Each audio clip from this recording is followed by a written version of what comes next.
అలాగే నమస్తే అండి. పనికిమాలిన లాజిక్లు చెప్పాలంటే రోజా తర్వాతే. నిన్న రోజాది ఒక వీడియో విపరీతంగా వైరల్ అయింది. జోగి రమేష్ది, రోజాది. వాళ్ళది కలిపి ఒక వీడియో ఈ తిరుమల లడ్డు వ్యవహారం గురించి వాళ్ళిద్దరూ మాట్లాడుతుండగా ఆ వీడియో విపరీతంగా వైరల్ అయింది. దానికి కౌంటర్గా సాక్షిలోని అలాగే సాయంత్రం ట్విట్టర్లో ఒక స్పేస్ పెట్టారు. అది ఫేకు ఎడిట్ చేశారని చెప్పేసాను. సరే కాసేపు అలాగే అనుకుందాం, పోయి అది ఫేకు ఎడిట్ చేశారని అనుకుందాం. నువ్వు మాట్లాడిన మాటలో 100% నిజం కాదు కదా. ఇప్పుడు కూటమి నాయకులు అంటే చంద్రబాబు నాయుడు గారు కావచ్చు, పవన్ కళ్యాణ్ గారు కావచ్చు, లోకేష్ గారు కావచ్చు, వాళ్ళు ముగ్గురు ప్రెస్ మీట్ పెట్టారు. వాళ్ళ మొఖాల్లో నవ్వు లేదు, దొరికిపోయావు అని చెప్పేసి వాళ్ళు అనుకుంటున్నారు అని నీకు ఎలా తెలుసు? నువ్వు చెప్పింది అబద్ధమే కదా. మనం నోరు తెస్తే అన్ని అబద్ధాలు మాట్లాడితే మళ్ళీ మనం తిరిగి ఎవడన్నా కౌంటర్ ట్రోల్ చేస్తాడా? మళ్ళీ ఎవడన్నా ఎడిటింగ్ చేయాలా? సిగ్గనిపించట్లా? మీరు అబద్ధాలు మాట్లాడేయచ్చంట, ఎదురు చేస్తారట, తప్పట. నీ దగ్గర ఏ ఆధారాలు ఉండి మాట్లాడవు? మరి నువ్వు మాట్లాడింది అబద్ధం కాదా?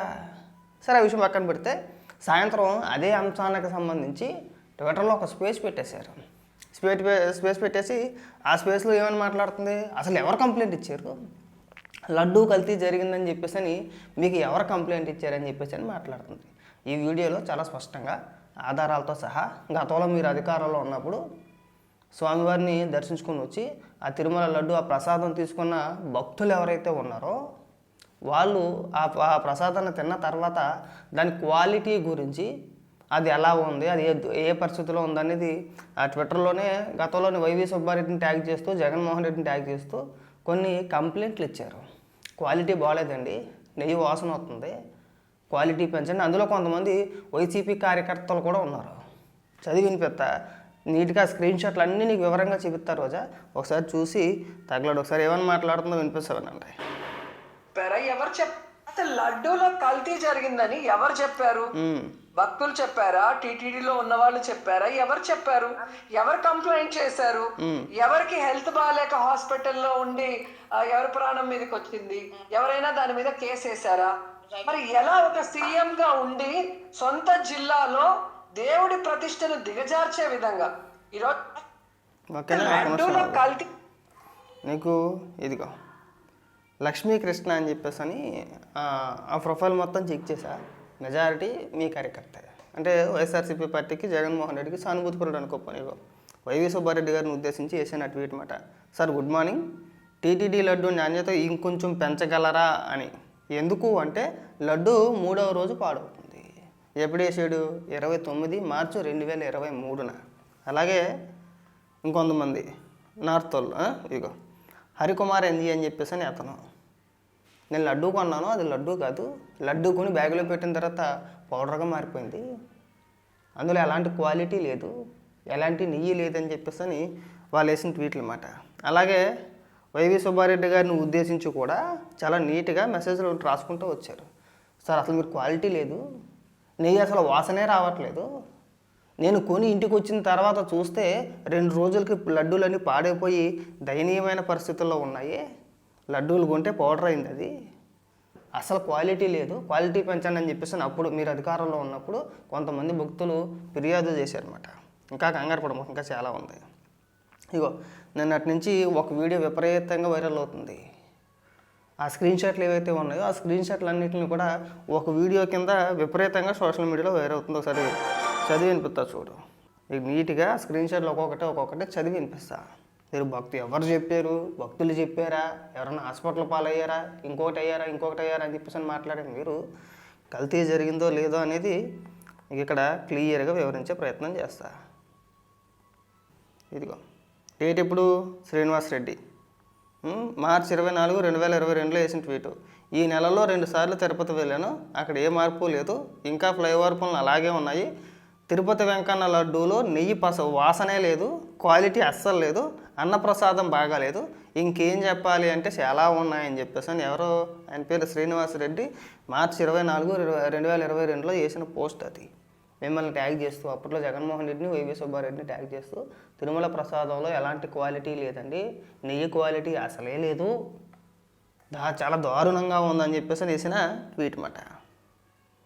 ఇగో ఇంకొక ఆయన ఆంజనేయులు అని చెప్పేసి అని, రాష్ట్రంలాగే తిరుపతి వెంకన్న కూడా దివాలా తీసాడా, లడ్డు మొత్తం వెతికితే 2 జీడిపప్పు ముక్కలు, 1 పావు ఏలక ముక్క దొరికాయి, కిస్మిస్ అసలు లేనే లేదు.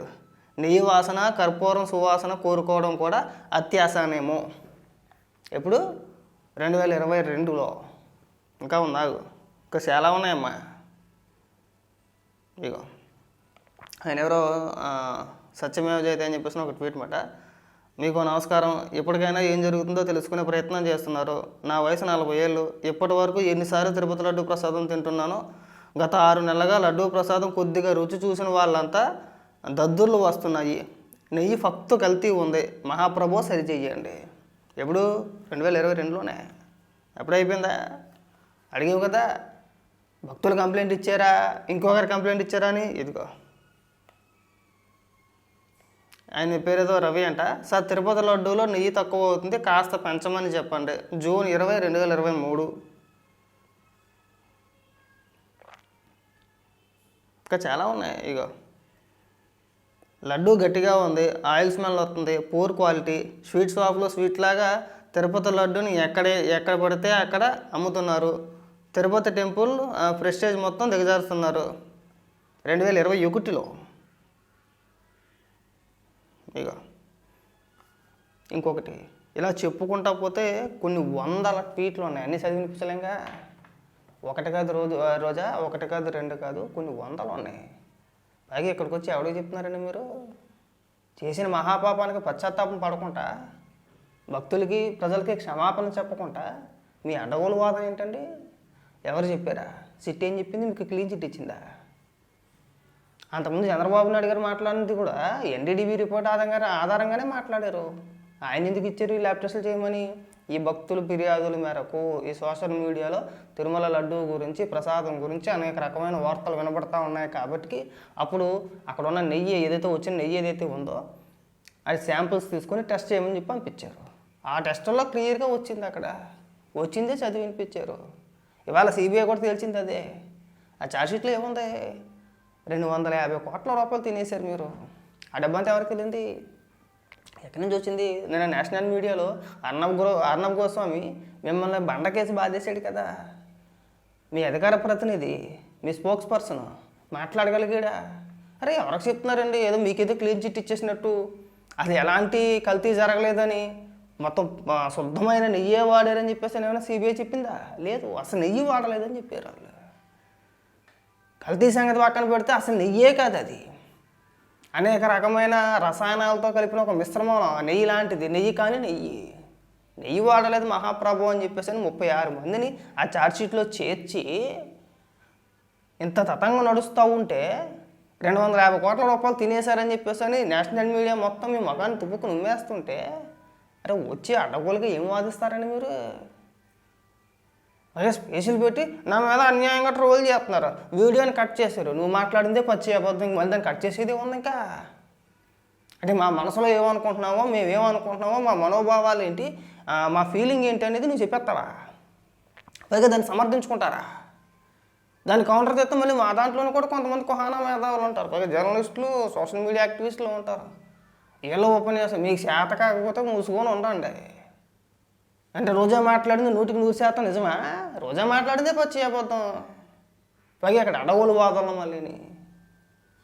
దయచేసి ఈ తిరుమల అంశం గురించి ఇప్పటికైనా సరే మీకు నిజంగా సిగ్గు సెరవు ఉంటే, నేను రోజా కావచ్చు, లేదంటే వైసీపీ నాయకులు కావచ్చు, జగన్మోహన్ రెడ్డితో సహా దీనిపైన బహిరంగ చర్చకు రండి.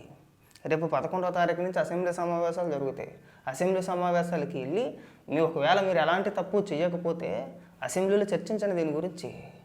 ఆ ఛార్జ్షీట్ మీరు పట్టుకొస్తారుగా, అలాగే మీరు చదివారుగా. ఆ ఛార్జ్షీట్లో ఉన్న అంశాల గురించి చాలా స్పష్టంగా మాట్లాడే ప్రయత్నం చేయండి. ప్రజలకు వాస్తవాలు చెప్పండి. అది చెప్పడం మానేశారు. మాట్లాడితే ఒక రకమైన సెంటిమెంట్ తీసుకొస్తున్నారు. భక్తుల మనోభావాలు దెబ్బతినేస్తున్నాయి. కల్తీ చేసినప్పుడు భక్తుల మనోభావాలు దెబ్బతిన్నాయి కదా. ఇదంతా రచ్చ కూడా.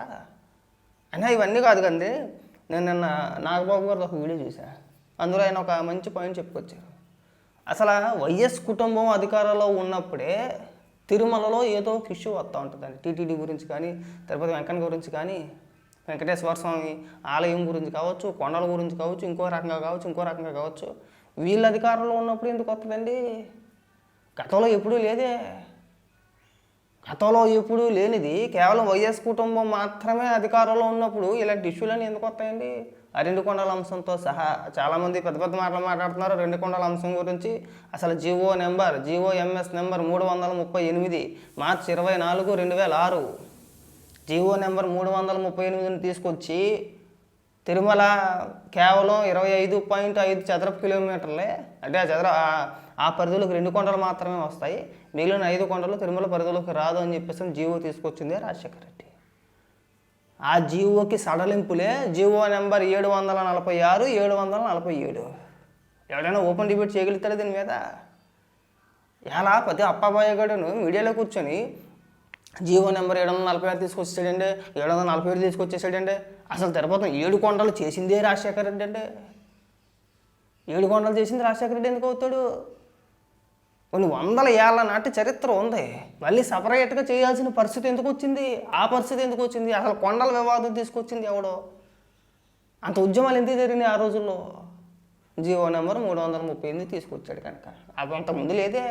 అంతకుముందు చంద్రబాబు నాయుడు గారి హయాంలో కావచ్చు, లేదంటే కాంగ్రెస్ నాయకుల హయాంలో కావచ్చు, లేదంటే ఎన్టీ రామారావు గారి హయాంలో కావచ్చు, ఇప్పుడు కూడా ఈ కొండల ఇష్యూ ఎప్పుడు రాలేదే. ఎందుకు వచ్చింది?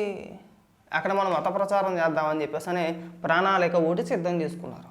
తిరుమలను కేవలం 2 కొండలకే పరిమితం చేస్తే ఆ ఆలయ ప్రాంగణంలోకి, ఆ పుణ్యక్షేత్రానికి 2 కొండలకే పరిమితం చేస్తే మిగిలిన 5 కొండల సంబంధం లేదని మనం చెప్పేస్తే అది నార్మల్ జనరల్ కోటలోకి వచ్చేస్తే ఊర్లన్నీ కూడా ఇంకా అక్కడ మనం చర్చిలు కట్టుకోవచ్చు, ఇంకోటి కట్టుకోవచ్చు, ఏదో రకంగా ప్రచారం చేసుకోవచ్చు అని చెప్పేసి ఉద్దేశంతో కాదా?